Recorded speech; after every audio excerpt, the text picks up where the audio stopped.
자, 반갑습니다. 포스코홀딩스 주주님들 장 선생입니다. 자, 오늘도 어김없이 이제 우리 포스코홀딩스는 제가 말씀드린 대로 계속해서 좀 보합권에서 계속해서 횡보 흐름을 보여주고 있습니다. 제가 말씀드렸지만은 요번 주 목요일까지는 좀 횡보 흐름이 이어질 것 같다라고 말씀을 드렸었죠. 이제 금요일에 본격적인 방미 회의가 진행이 되면서 이때부터 뭐 이야기가 엄청나게 나올 거라고 생각이 들고 있습니다. 그래서 그 전까지는 뭐 이런 횡보 흐름 이어나갈 것 같고, 뭐 기대감으로 뭐 오르거나 이런 거는 할 수 있겠지만은 뭐 그렇게 크게 움직일 거라고 생각은 안 하고 있습니다. 자, 그래서 우리가 이렇게 쉬는 구간에서 알아둬야 될 거는 포스코홀딩스 앞으로 전망이 어떤지, 그리고 지금 중국 철강 시장은 어떤지, 이런 것들 여러 가지를 좀 알아보는 시간은 가지고 있어야 돼요. 미리미리 다 알고 있어야 됩니다. 자, 그래서 오늘도 영상에서 여러 가지 좋은 내용들 말씀을 좀 많이 드릴 거기 때문에 여러분들 영상 시청하기 전에 이 좋아요 한 번씩만 부탁드리겠고요. 플러스에서 처음 보시는 분들은 이 구독 버튼까지 한 번씩만 눌러주시면 너무나도 감사드리도록 하겠습니다. 자, 일단은 포스코홀딩스는 계속해서 2주 동안 이렇게 좀 보합세를 이어나가고 있는데, 제일 중요한 거는 이런 뉴스가 이제 나왔죠. 포스코가 현대제철이 어디예요? 미국에 전기료 제철소 공장 짓는데 합작 투자를 하겠다라고 이야기가 좀 오피셜로 나왔습니다. 그래서 양해각서도 이렇게 직접 체결을 하는 모습도 나와 있죠. 근데 저는 개인적으로 생각을 하면은 조금 회의적으로 보고 있기는 합니다.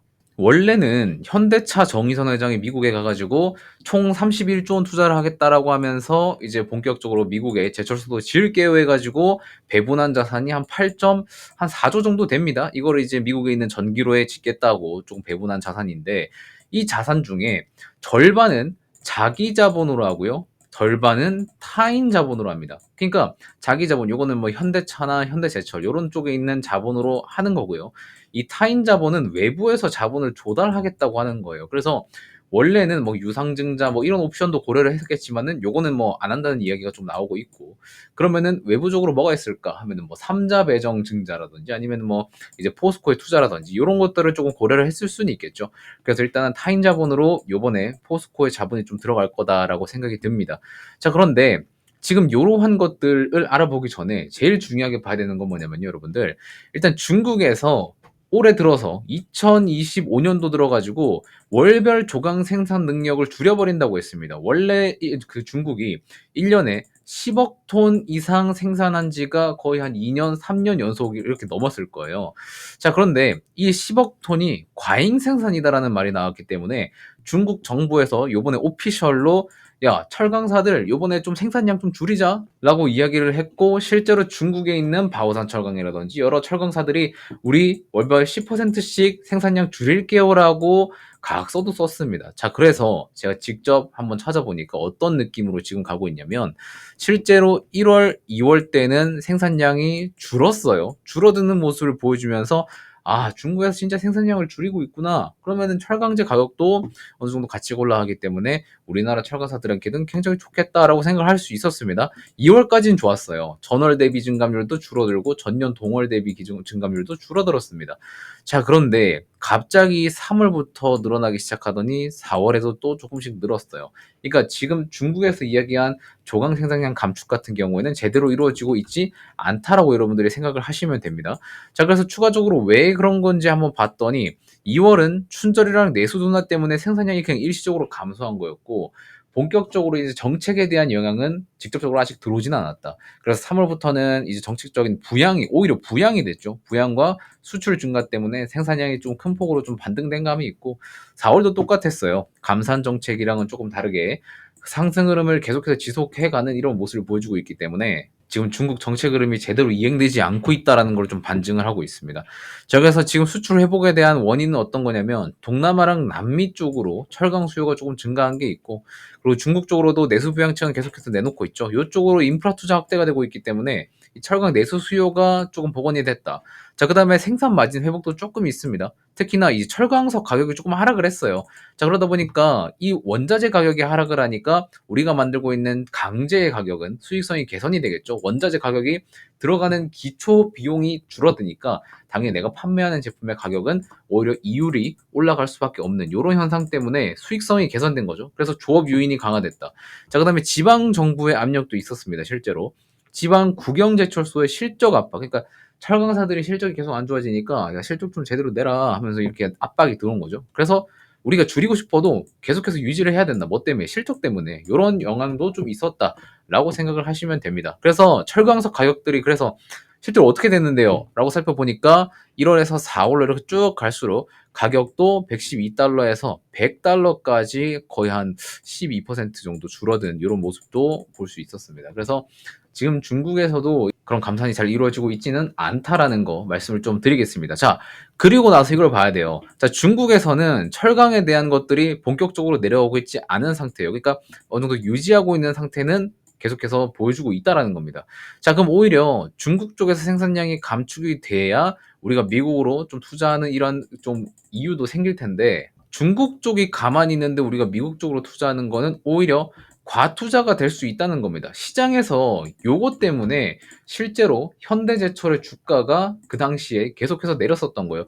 이때 이 파란색 그림봉 이게 현대제철에서 미국 쪽으로 투자를 하겠다라고 하고 나서 이렇게 쭉 내린 거거든요. 그래서 이게 미국 현지 투자가 지금은 과투자다라고 시장에서는 좀 인식을 하고 있는 거예요. 그런 인식이 포스코홀딩스에도 과거에 포스코가 현대제철 쪽으로 미국 대미 투자 같이 진행하느냐 이렇게 이야기가 났을 때부터도 포스코홀딩스 주가가 실제로 좋지 않은 모습도 있었습니다. 뭐 정치적인 이슈가 더 컸겠지만은 이런 공동 투자 이야기가 거론될 때부터 포스코의 주가 투심도 그렇게 좋지 않은 모습은 보여줬었습니다. 자, 그리고 실제로 지금 제철사들의 두 제철사들의 영업이익을 좀 보게 되면 현대제철 같은 경우에는 영업이익이 오히려 좀 줄어들고 있는 모습을 보여주고 있었고요. 포스코홀딩스 또한 이천지 쪽의 산업이 좀 부진하게 되니까 철강 쪽도 물론 그렇죠. 그러다 보니까 실제로 매출이 줄어왔었다.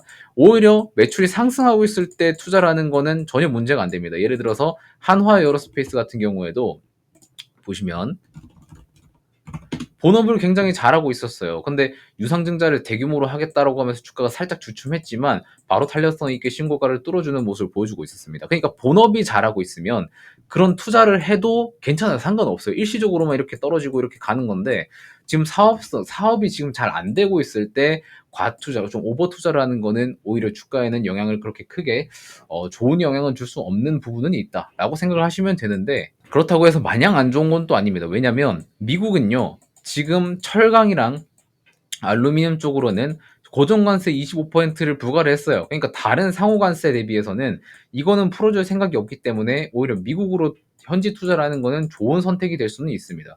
자, 그리고 미국에서 제조하는 자동차 철판 같은 경우에도 미국 자체 내에서 우리가 쇳물을 생산해서 철을 생산을 하면은 조달 비용도 실제로 감소를 하는 거기 때문에 장기적으로 보면은 이윤에는 굉장히 좋은 모습을 보여줄 수 있습니다. 그리고 우리가 대미 자동차 수출을 꽤 많이 하는 국가이기 때문에 이러한 부분에서는 미래적으로는 좋을 수 있는데 단기적으로는 좀 안 좋은 거는 맞다. 이 정도만 여러분들이 인식을 하고 계시면 될 것 같습니다. 아시겠죠? 자, 그러다 보니까 단기적으로는 그렇게 움직임이 그렇게 크지 않을 거는 알겠고, 그 다음에 요번 주 목요일에 본격적인 회의가 진행이 돼서 이제 금요일, 제가 말씀을 드렸었죠. 보시는 것처럼 24일 밤 9시에 한미 산통부 장관이랑 경제부총리 해가지고 통상협의를 개최를 하게 됩니다. 자, 그렇게 되면은, 자, 24일 한국 시간으로 오후 9시가 되면은 다음 날에 보통 간단한 보도가 나오고요. 주말간의 시간을 거쳐서 또 추가적인 이슈가 나오고 본격적인 내용은 28, 29, 30일 요때 내용이 나올 겁니다. 자, 그래서 우리가 지금 22일, 23일, 24일 정도는 여유 시간이 있어서 여러분들이 그냥 쉬면 돼요. 쉬면 아무것도 안 나오고 그냥 쉬면 되는데 중요한 거는 뭐냐면 지금 우리가 25, 6, 7, 8, 9, 30 이때가 제일 중요한 거는 압니다. 자, 그리고 이때 나오는 이야기들이 다 뭐로 도배될 거냐면은 LNG에 대한 협상 내용과 조선 투자에 대한 이런 내용들이 나올 거라고 생각이 듭니다. 그래서 LNG에 엮여 있는 종목이 바로 우리 포스코 홀딩스와 포스코 인터죠. 이건 두 개는 제가 맨날 말씀을 드렸었죠. 자, 그래가지고 제가 요거에 대한 이슈 같은 것들은 그때그때 바로 대응을 해드리기로 약속을 했었습니다. 자, 그래서 지금 저희 구독자분들, 저희 장선생 고급투자 구독자분들 중에서 따로 포스코홀딩스 이슈 알림 서비스를 신청해 주신 분들께는 제가 요 문자 전송 사이트를 통해서 밑에 내용 작성해서 이슈들 빨리빨리 보내드릴 겁니다. 이렇게 실제로 작성이 가능한 사이트고 제가 여러분들한테 보내드리려고 일부러 제 사비까지 털어서 보내드리는 거예요. 지금 6포인트면은 440분한테는 보내드릴 수 있는데 지금 신청자가 많아서 더 충전을 해야 될 것 같아요. 그래서 밑에 이렇게 작성을 해가지고 제가 직접 전송을 즉시 발송 버튼 눌러서 보내드릴 건데, 제가 최근에 여러분들한테 말씀드렸었던 게 요 기준봉 매매 시그널 있죠. 기준봉이 뜨면은 어떻게 대응을 해야 되는지 이 부분에 대해서 많이 강조를 드렸었는데, 만약에 이슈가 뜨고 바닥에서 기준봉이 발생을 하게 되면은 요 기준봉과 연관해가지고 코멘트를 달아서 여러분들이 앞으로 어떻게 대응을 해야 하는지 이렇게까지 여러분들한테 문자로 작성을 해서, 만약에 추가 매수를 해야 되면 추가 매수가, 만약 익절을 해야 되면 익절가, 목표 익절가 이런 것들 다 한번 작성해서 보내드려 보도록 하겠습니다. 자, 포스코홀딩스는 요번 주 말부터 해가지고 다음 주 초까지 해서 변동성이 조금 많이 일어날 거라고 생각이 들어요. 그래서 여러분들이 포스코홀딩스 나 알아서 그냥 대응할 수 있다라고 생각하시는 분들은 뭐 굳이 신청 안 하셔도 되는데, 나는 이때 포스코홀딩스에 발생하는 그런 이슈들 한번 빨리 받아보고 싶고 어떻게 대응해야 되는지도 한번 코멘트를 받아보고 싶다 하시는 분들은요, 지금 영상 고정 댓글을 보시면은 제가 네이버 설문 링크를 따로 만들어 놨습니다. 그거를 딱 클릭을 해주시면은 이런 창이 나올 거예요. 장선생의 고급 투자 구독자 라운지라고 해가지고, 여러분들이 지금 제 채널 구독자인지 확인만 해주시면은 제가 포스코홀딩스 아까 보여드렸던 이 문자 사이트를 통해 가지고 여러분들한테 포스코홀딩스 이슈가 나오면은 바로 보내드릴 거고, 그 이슈에 대한 해석도 해드릴 거고요. 그러면 이 해석을 가지고 여러분들이 어떻게 하면 되는지 그 대응까지 요 3 콤보를 여러분들한테 문자로 딱 원큐 솔루션으로 발송을 드려보도록 하겠습니다. 이 문자 사이트에서 여러분들한테 이슈 뭐고, 해석은 어떻게 해야 되는지 하고, 대응은 어떻게 해야 되는지 딱 요 3개를 나눠서 여러분들한테 나오는 이슈 바로바로 그냥 보내드려 보도록 하겠습니다. 아시겠죠? 최근에 저희 채널 구독자분들이 엄청나게 많이 늘었어요. 그래서 신규 구독자분들, 그 다음에 기존에 계셨던 분들 모두 감사 의미로 이렇게 무료로 진행을 하는 거기 때문에, 여러분들 단기 변동 심해지기 전에 미리미리 신청을 해두시고 변동성 나올 때 바로 대응할 수 있도록 제가 바로 보내드리도록 할 테니까, 필요하신 분들은 한번 신청을 해보시면 좋을 것 같다는 말씀 좀 드리도록 하겠습니다. 영상 고정 댓글에 제가 링크를 달아놨으니까 여기에 들어오셔가지고 구독자 맞는지, 당연히 구독자분들께만 제가 드릴 수 있겠죠. 그냥 지나가는 행인 같은 그런 비구독자분들께는 이런 서비스 제공해드릴 의미가 없기 때문에 반드시 구독을 해주시고, 만약에 저한테 뭐 추가적으로 하고 싶은 말이 있으면은 여기에 문의 내역 남겨주시면 됩니다. 그 다음에 여러분들이 문자 받아보실 연락처 요거 하나 남겨주시고 제출 눌러주시면 제가 주말이든 평일이든 이슈 나왔을 때 제가 바로바로 이슈, 그 다음에 해석, 그 다음에 대응 방법까지 이렇게 한번 문자로 쏴드려 보도록 하겠습니다. 구독자분들께만 100% 무료로 드리도록 할게요. 아시겠죠? 자, 그러면 일단은 우리가 이제 철강에 대한 상황, 그 다음에 LNG 뭐 이슈 어떻게 되고 있는지 이런 것도 전반적으로 좀 살펴봤는데, 포스코는 제가 말씀드린 대로 지금 계속해서 좀 횡보 기간을 보여주고 있다. 요번 주 한 내일이나 모레까지는 횡보 좀 보여주고, 또 그 다음에 단기 변동성이 좀 나올 것 같은데, 그때 발생하는 이슈 해석하고 대응 방법까지 다 원큐 솔루션으로 제공을 한번 해드려 보도록 하겠습니다. 아시겠죠? 자, 그러면 저는 다음 영상에서 또 만나뵙도록 하겠고요. 좋은 하루 되시고, 비가 오는데 좀 막걸리, 파전의 막걸리 같은 것도 좀 드시면서 좀 기분 좋은 하루 보내시고 잘 마무리하셨으면 좋겠다는 말씀 드리면서 이번 영상은 마무리하도록 하겠습니다. 고맙습니다.